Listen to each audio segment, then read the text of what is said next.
Hey, thanks for tuning into the Weekend Rewind. You know, when you have a message or maybe a few things that you consider like that you really stand upon. For example, when I was doing a lot of my facilitation podcast, what I would always talk about is incorporating contrast in your workshop, so mixing things up. I feel like I say it over and over again. And it surprises me, even when I work with new clients and new groups, when I talk about contrast, they're like amazed, even though I've been talking about it for so long. And that's a point that today's guest, Jeffrey Shaw, really emphasizes is about don't worry about repeating your message and how important that actually is. So Jeffrey wrote the book, The Self-Employed Life. This was a conversation we had on the First Time Facilitator podcast. So I will kick off with my intro to Jeffrey in that, but thanks so much for listening and I will speak to you tomorrow. Who is Jeffrey, you ask? Well, how many people can say they've never worked for anyone else? Selling eggs door to door at 14 years old began a life of self-employment for Jeffrey. As a speaker and small business coach, Jeffrey Shaw helps self-employed and small business owners gain control of their business in what seemed like otherwise uncontrollable circumstances. Drawing on his experiences as a renowned portrait photographer, Jeffrey shows business owners how to see business through a different lens and strategies to compose the often chaotic pieces of life and business into sustainable success. He's the host of the top-rated podcast, The Self-Employed Life. He's the author of The Self-Employed Life. You can find out his work at jeffreyshaw.com. Well, Jeffrey, thank you so much for being here today. Oh, it's my pleasure, Leanne. Thank you for having me. I love your podcast. I love hearing you on interviews. So it's just an honor to be able to talk to you in real time and like dig into the questions that I wish I could ask you. I just want to start off by this quote that was in your book. It really sort of, when you read a quote and it just stands out. You said, "We don't let go of something until the benefits of what's ahead are greater than what we've been holding onto." And I just want to throw that back to you in the context. You were a photographer, you had Creative Warriors. Now you've sort of done this pivot to the self-employed life. Can you talk us through that quote, what it means to you and how you've used it personally in your career? Yeah, I actually probably use that more often and it's been my experience in coaching other people, right? Trying to get my clients to move forward. It's true of all of us. We've all had to do it. There's always something we need to let go of in order to move forward, whether it's an old belief system. The old adage in life and in business that what got you here won't get you to where you want to go couldn't actually be more true in the different stages of our life. There's things that we have to be aware of that with gratefulness, we have to appreciate what got us here. But there's almost always something we have to let go of in order to get to the next stage, some mindset, or it kind of ties into the notion that what works for us works against us. There's ways in which what worked for us for most of our life to make us successful, to get us to this point, we suddenly realize it's that same thing that, or some variation of it that's working against us. And often that's kind of what we need to let go of, some old belief system, mindset, limitation, something that we need to let go of in order to move forward. Yeah, and the beginning of your book really does, it touches a lot of your book touches on mindset. And I definitely see that. I mean, playing out with myself, it kind of sucks, doesn't it? That what, we've been so good at something and we've harnessed something that's got us to a certain stage that we then have to let go of. How do you work through that with clients? Does it take time, or is it they wake up in the morning and like, oh, the shift has happened? What sort of process does it take to move on? I love that. And it's one of the things that energizes me the most about who I coach today. So almost everyone I work with is, we could say middle-aged, but the middle age is just such a broad gap these days, right? In fact, there's an entire chapter in my book, The Self-Employed Life, about people I call midlife self-employed. Because midlife is just so broad. One of my favorite guests on my podcast was Chip Conley, who wrote a book called Wisdom at Work. But the subtitle, which I love, is The Making of a Modern Elder. So this big mindset shift I had about middle age from Chip, because this has become kind of the scope of his work, is that the fact that we're living longer doesn't mean we're old longer. We're actually a midlife longer. We're still only old like the last 10 years of our life, but we have this much broader spectrum of midlife. So most of the people I coach are somewhere between, we could say 35 to 65. It's a pretty broad range. What's so beautiful about working with that audience, that client, is that it is remarkable how quickly something can shift when brought into light. It's not the old work we felt like we had to do in our 20s and 30s when you had to analyze your past and how did you get here and how did your mindsets for it is every day of my life as I coach people. It is shocking to me how when something is brought into light it can shift almost instantly. That to me is the most optimistic thing to look about how we can build success in our lives, because it can be so quick that you suddenly realize the thing that's holding you back, the thing that you had to let go of. It can be such a, as that old adage that life can turn on a dime. And it is so true. I mean, you really can completely change your future, your current state with a single mindset brought into light that you now have control over managing. I love that you use the analogy of light, given that your background is in photography. And we also know how quick light can be, the speed of light. That's actually very reassuring as well. So I'm 38 and I just think, I've got to have everything right now. And I love that you've talked about that expand of the midlife actually being a lot broader than it was before as well. And what I hope, Jeffrey, is that people listening to this conversation, this will be their moment where the light hits and they're like, oh, something has been happening in my life. Maybe if I can shift it, other things will surface. To that point, I'll add to, because the nature of your work, around facilitation and workshops, one, as a speaker and as a facilitator of workshops, with that idea in mind, how I go about creating my events is I start with what I call 7 fundamental shifts. So I first come out, because reverse engineering is like the gift to everything, right? It's like your magic formula. So I kind of reverse engineer. I first decide what are 7 fundamental shifts that I'm going to offer the group that I'm facilitating. So I start with those. I figure at least one of them is going to land with everybody there. And when we go to an event or we participate in a workshop, honestly, if we walk away with one big shift, we're happy. We feel like we've gotten value from that. Like, I think sometimes as facilitators, we think we have to give people 7 shifts. Yeah. No, most people are so happy. If they walk away with one life-changing shift, be it a strategy or a mindset, they feel like they've gotten tremendous value. So I start with 7, figuring one of them is going to land. And then I work then I use that as my thread to create my whole event. But that's because if with one change of thought, one change of practice, one way of doing something differently can make a world of difference for someone. And it's really interesting you say that, because sometimes like I listened to podcasts or audio or read a book, right? And so when I read a book at a certain point in time, something really will stand out to me. Then I'll read it again 3 years later, and something I just overlooked then is way more relevant now. So it's all about that timing as well. As someone might have heard that thing, but then in your workshop at that time around those people, it's landing. It's like 100%. And that's why we need to keep marketing. I mean, you're so spot on, Leanne. There was a book that I cannot tell you how many people told me to read years ago. It's called Radical Acceptance. And this was like getting quite the buzz. Everybody told me I needed to read this book. And I would look at the book, I would read, I'm like, I just didn't see myself in this book. I'm like, I don't see why I need to read this book. Like, I'm thinking I don't have an issue with acceptance. Like, I've got confidence and self-worth and all that. And I kept picking it up and putting it down until one time I picked it up. I'm like, oh my gosh, I am so this book. Like, I so need this book. And that fundamentally, there's a really important marketing lesson in that, because you realize that's why you need to do repetitive marketing. That's why you need to keep putting yourself out there, even on social media. It's why you need to keep your messages going, because the very same person that you have not heard from in 7 years, on that day, you may have opened up their mind and their hearts and souls to exactly what they need right then. So I work with a lot of facilitators, as you've alluded to, and facilitation business owners. And so I want to ask your opinion on many of these sort of marketing objections that they bring up, but just on that point of consistency.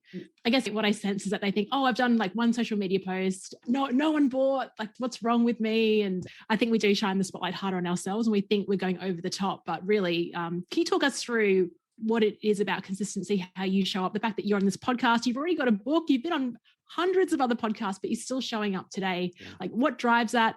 And what tips can you give to facilitators who are like, it's a one and done thing? It's so great you're asking that, because there's a couple of different ways. One is to have effective marketing. It does take repetition. What it takes is, and I think your facilitators will really understand this concept. I refer to it as big steak, little steak.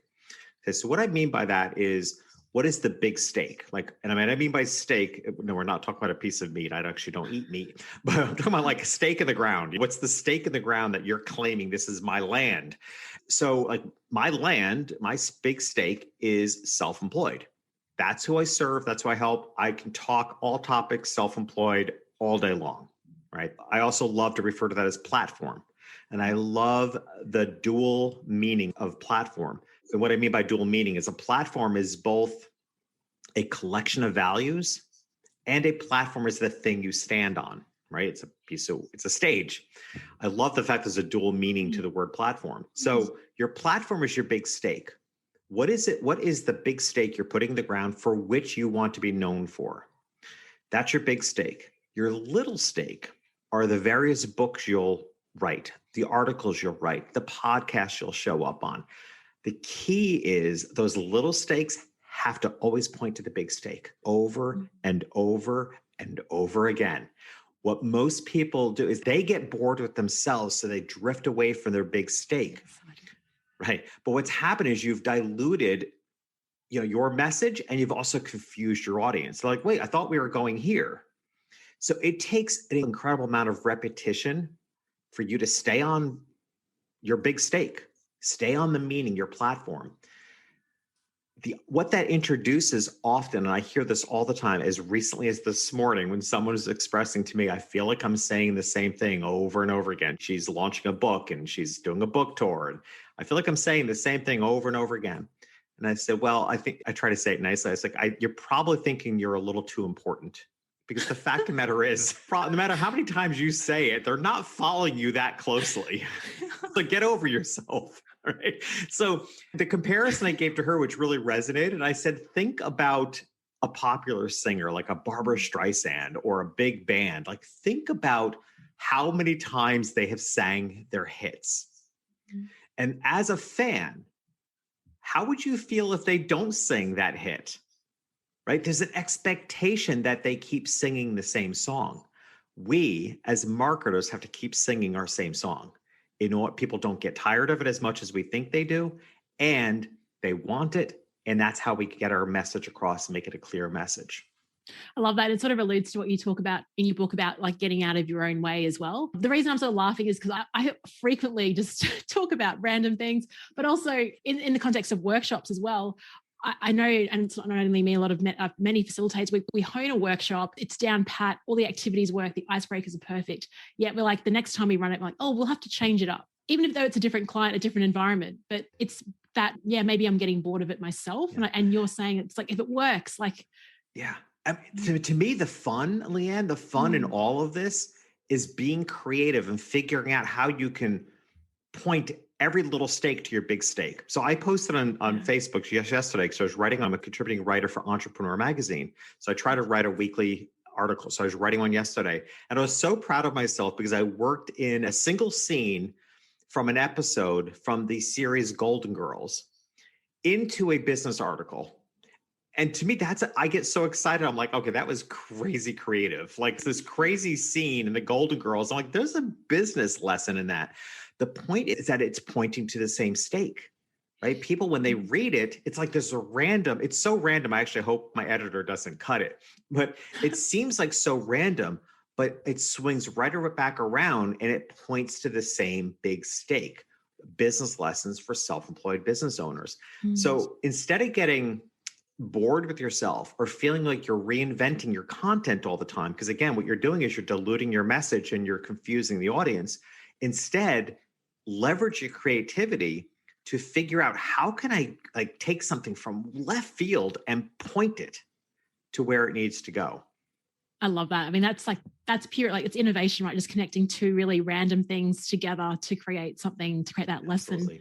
Just on the topic of messaging, I want to read a passage from your book because, again, I sense it a lot. And I do it, honestly, I think I do it myself as well. Like I'm not placing the blame on anyone else.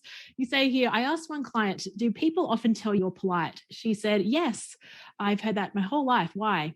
And I replied, this is you, Jeffrey, because I read your application and it's powerful. Your website is very polite and quite honestly boring. Do you want to be bold and stand out, or polite and blend in? Now, the reason I'm bringing this up is LinkedIn is a very powerful platform for people in facilitation businesses who are marketing to other businesses. Yet when I go on LinkedIn, I am just scrolling through all the boring posts and everything that's been said before about leadership starting from the top. And it's like, ugh. But there's a reason, I guess, why we sort of hold ourselves back. Do you want to share a bit on what you see? And why do we all just go, look, just do the ordinary? Why can't we push ourselves out to the edge? It's something weird happens when we're putting ourselves out in the world. We switch to some other hat. And I think the people that suffer the most from this is anyone coming from corporate. Or if you're in an industry that there is a standard of behavior. So for example, I coach a lot of people in the financial industry. And I believe a big part of the reason why I get so many clients in the financial industry, whether it's bookkeeping or retirement planning or anything in the finances, the reason I get so many of those clients is because after they hear me speak, they realize that, as I often say, you are in one of the most emotionally driven businesses there is. Like, it's what people fight the most about, worry the most about. And yet you go to their website and it's so boring. How is it you can be in one of the most emotionally driven businesses and present yourself completely unemotional?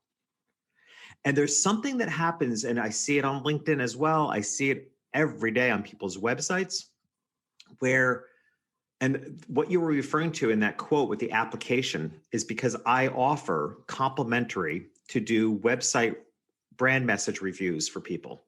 And it's an application process. And if anybody wants to get it, you can go to brandmessagereview.com. It's basically, there's a system to it. So you fill out an application. The application asks you questions like, what do you think are the top 3 values of your ideal clients? Why do you do what you do? They're coaching questions. I read the application and then I go to the website. And the reason I do that is because in the written application, people pour their heart out. I get a real sense of their passion, who they are. And then I go to the website and I'm like, who is this stranger? Like it feels nothing. And that's why I do it that way, because it helps me see the division between who they really are and how they're showing up. And the reason for that is I think people feel like, oh, I'm working on my website. Let me put on the polite website hat. Let me put on the bookkeeper hat. Let me put on the industry standard hat. The problem is that you're not coming through. Your authenticity isn't coming through. I've come from corporate, so that's why I'm sort of nodding. I completely resonate with all of that. I even find it in my email marketing. So if you were to, Jeffrey, read my emails to my friends versus an email to my list, it's like a university assignment is the email list version. And I really struggle to create it. I don't enjoy it. Yet I can just fire off like really fun emails or like all these playing on words to my friends. I have a great tip on that if you want. Please. Because I had to do the same thing. I'd have to say that's probably where I switch into some other hat is in my email communication, because my background being a photographer, a portrait photographer for very affluent families, there was a certain decorum to communicating with them. And I find that kind of drips over into my emails today, that they come across more formal, more stiff. So for my email marketing, for the longest time, my friends and family, they would opt into my list for one reason or another. Maybe they were opting in so they would buy my book or what have you. But when I did my email blast, I had a filter and I would filter out all my friends. Like when my friends would sign into my email list, they were tagged friend. When I sent out my emails, I removed all my friends because I figured, A, they're not going to pay me for my services because they can get me for free. And part of me had to admit, it's a little embarrassing to show up all professional like in front of your friends. And that is when I had a light bulb moment. I said, but it shouldn't. So what I did is I added friends back in, because now I'm communicating with my audience as my friends. So then I was like, I don't want to show up as stiff bozo Jeffrey Shaw to my friends. So I started presenting myself more real and casual to my entire audience, because I knew my friends were getting it. It also helps with frequency, because that's something people struggle with all the time. How often should I email? Yeah. Most people I find, certainly the heart-centered entrepreneurs that I work with, they tend to worry so much about it, they don't email enough. Now, if your friends are on your list, it helps you with frequency, because you're going to think, well, how would your mother feel if you haven't been in touch in 2 months? Mm-hmm. right? So suddenly you start thinking, if you think about adding friends into your email marketing, you think about, how do I want to show up as their friend, just like you want to show up to your audience? And it helps you determine, I don't want to bug them, but I don't want to ignore them either. And it helps you figure out Yes. what's the right timing to make everybody on your list feel like a friend. Yeah, I mean, that's it. Like, and so thank you for sharing that, because it is a mindset thing. It isn't just a tactical, like I could right now just write an email. I haven't sent an email in weeks, and it's not because I don't know how to do it or any of the technology. It's more like that, what you were just talking through, that internal resistance because of the messaging and yeah. So, and just showing up as well.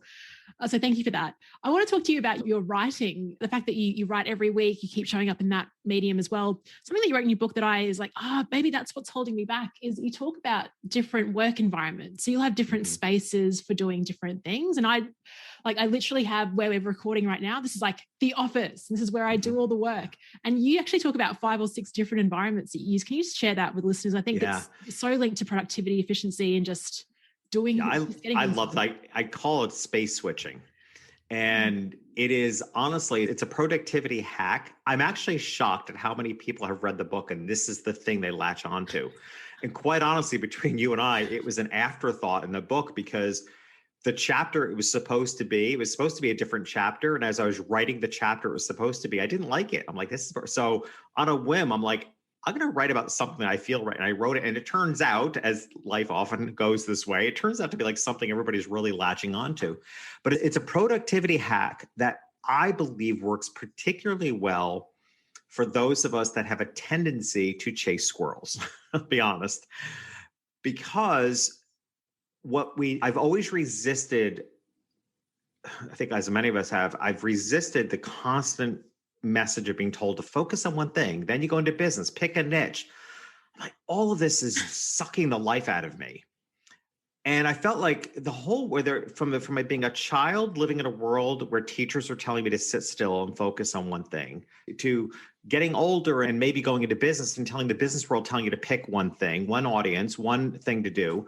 It's like, why is the whole world trying to make me somebody that I'm not? Like, Yeah. why can't I leverage the best of who I am?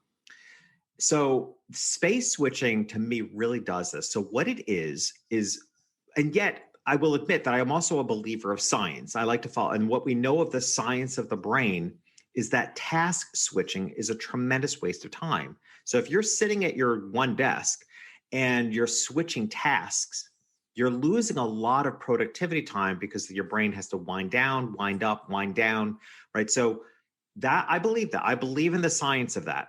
So what I decided to do is I have several workstations in my apartment. I live in an apartment in Miami. This is not a palatial, so this doesn't require a lot of space, but I have a different space for different tasks. So I have my writing space, which for me is, I stand as I am now. I stand almost all day long, but that is when I sit in a chair on a terrace. I live on the ocean. That's my creative space. Okay. I have the space I'm at now. I refer to this as my client space. This is where I do podcast interviews. This is where I coach my clients, right? I'm standing. My entire background is branded with the books and everything that anybody would need to know. Directly to my left, I have my admin space. It's literally just to my left, but I would sit. That's where I pay bills, pay taxes, stuff I don't like to do. But I enhance that space.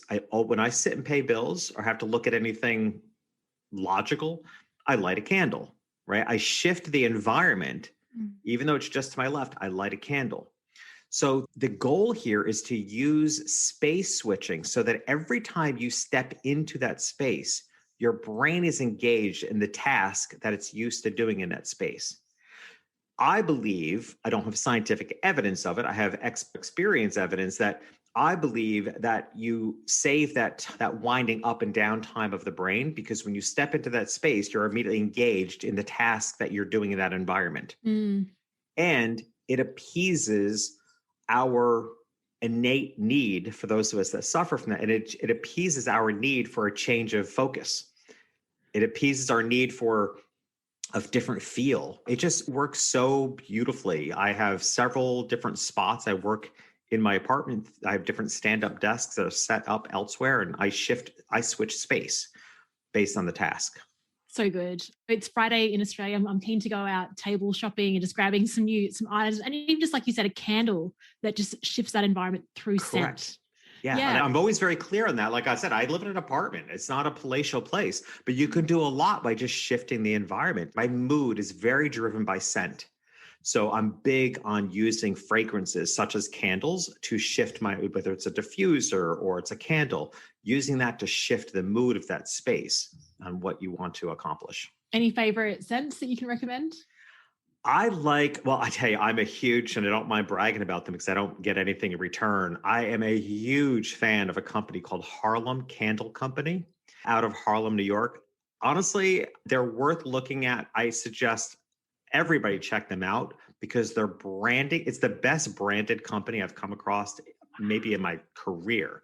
It is unbelievable how well branded. And I've gotten to know the owner. Her name is Terry Johnson. I've had Terry as a guest on my podcast. I had Terry as a guest on my self-employed summit. It is phenomenally well branded. Everything, the stories Amazing. behind the candles, it is, and the scents are, the product is unbelievable. So I literally have almost every scent that is even offered. My favorites, I tend to like things that are kind of musky. Like a lot of her candles will have a combination between like tobacco and leather. Like if you can kind of imagine what that would smell like, that's what I like. I like kind of a musky type of smell. Yeah, lovely. Actually, it was my birthday recently. I got the new Tom Ford's cherry perfume, which is like Oh, wow. Tabasco and cherry. I love, yeah. So nice, nice musky combination. Yeah.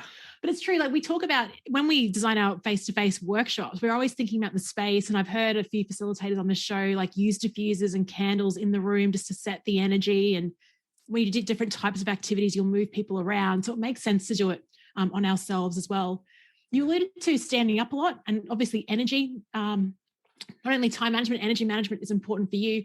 So Jeffrey, like I know that you speak on many stages, you do podcasts, you do workshops. Like how do you get into state before you jump into these sort of things? So a few things. Now, one is, so I alluded that I live in Miami now. I moved here 6 years ago from Manhattan, which is where I've spent most of my life. I moved here because of the environment. I came down for 3 months and never left 6 years ago. Because one thing I realized is that my life had shifted from being a full-time photographer to doing, now I do very little photography and it's all coaching and writing and facilitating. And what I realized is that when you're in a giving profession, as we are as facilitators and coaches, you need an environment that refuels you. And I didn't realize, because New York City had the benefit of making you think big and very high standard of quality. And I thrived on that until I got away from it and realized, but the problem is in a busy life, New York City is never off, right? Your energy is always on. What I needed was live beside the ocean where I can fly, I can come home, I could be home for 24 hours, refuel and get back out there.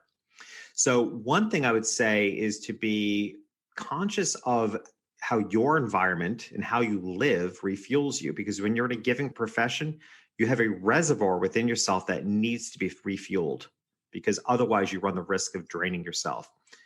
Just prior to a workshop facilitating, and I look at even as being a speaker as facilitating, I always will pump myself up to a degree with music. Like there's a few inspiring songs that I'll have in headphones. It's usually the last thing I do before I walk on stage or out into a room is listen to an inspiring song.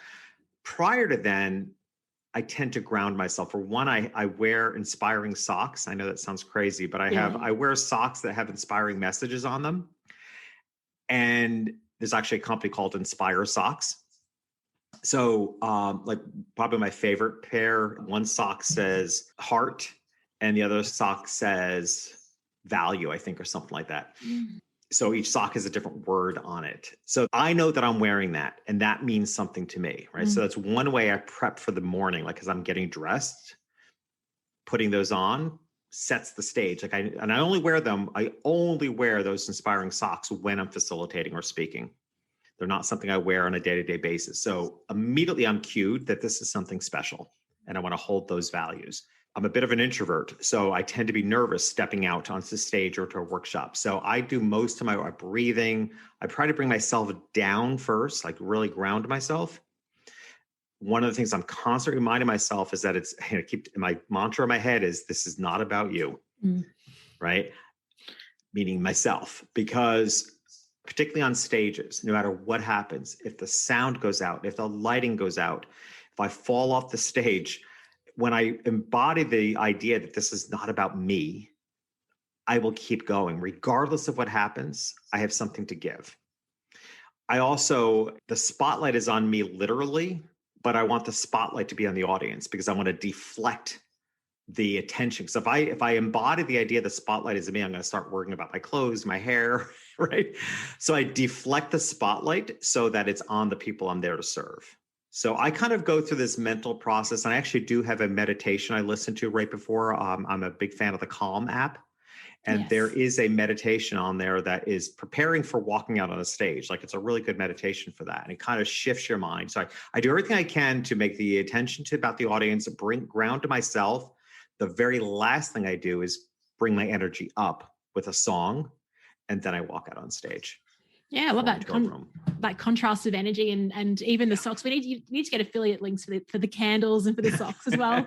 I had Dr. JJ Peterson from Storybrand on, and he was talking about like the energy question. He's like, just get a really decent pair of shoes. He's like, spend hundreds of dollars on good shoes. And so it's what I'm hearing is that it's all about just convincing yourself and getting yourself ready so that you can serve the audience. And I also love that you brought up that you see keynote speaking as facilitating as well. I could not agree more, particularly in the virtual landscape.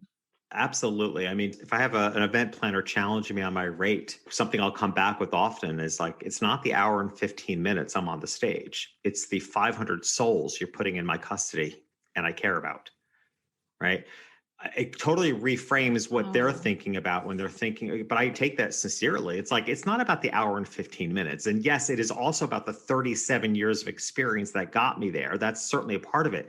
But the most important reason you're paying me what you're paying me is because it's the 500 souls or 200 souls that are before me, for which I'm responsible, not just for their safety, which I take serious as well. Like, I have a plan for exit rooms. When I'm speaking, I know where the exit doors are. Like, I'm the one standing with the mic. If I had to get people out of that room, I take that responsibility almost from a parental perspective. But also, it's like, what influence am I going to have over their lives? Where do I want their thoughts to go? What fundamental shift do I want them to experience? I take that responsibility seriously. And it's for that reason, I think we need to command our greatest value. It's not the time. It is certainly part of the experience that got you there. But I think the most important thing is, whether it's 50 people in a room or 500 people in a room, it's the souls that are before you for which you are responsible for influencing. And that, it's cliche, but that is priceless. Absolutely. I've never heard it articulated that way before. The other week, it was 1 hour session, but there were about 100 people on there. And honestly, like, Jeffrey, I felt so exhausted, like so drained afterwards. And I was like, why is that, Leanne? Like, come on, like, you used to be able to do all these day events. And I think it was because of what you said. There was a pressure. I was like, I wanted to create some shift. I wanted to really create some sense of shift within that audience in that space of 60 minutes. And maybe it was the fact that I was the caretaker of those 100 souls for that moment in time. 100%. Because I couldn't figure out any other way, but you just sort of raised the light on that. Yeah, that's why it's draining. I have an institute. It's called the Self-Employed Business Institute, and it is a 5-month training for self-employed business owners. And we do 2 training calls a month. And it's from 1 to, well, usually 1 to 3. We usually end up going about 2 hours.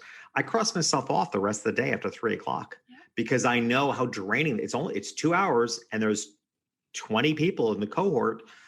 But it is literally giving your all. And that is something, again, I think we overlook as facilitator and coaches and speakers, that this is a giving profession. You are pouring everything you've got out, and you have to refuel, and you have to take care of that. Oh, amazing. This is so good. This is so perfect for our audience, and very selfish even for me. So that's the value of being a podcast host. Totally.